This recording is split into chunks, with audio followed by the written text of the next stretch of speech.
So I was gifted a book by my brother-in-law recently that's like a 1927 electrical wiring guidebook. They didn't have an electrical code per se back then, but people made books and really cool drawings, a really cool book. But what I found interesting was there was a whole section on knob and tube wiring. And in this book, even in 1927, the first thing they said about knob and tube wiring is how they were trying to eliminate it. Even in 1927, because it was made with the cheapest materials of the time.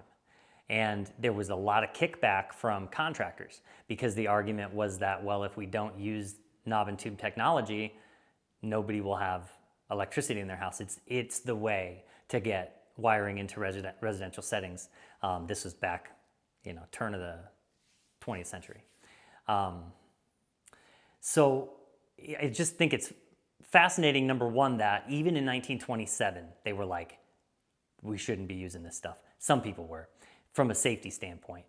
But at the same time, when you look at it, it's still here. There's still knob and tube wiring throughout this whole city of Frederick and historic cities alike.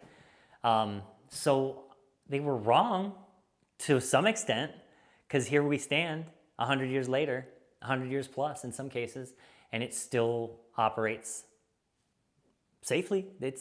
You're not seeing a string of fires caused by knob and tube on a daily basis. It's just not the case.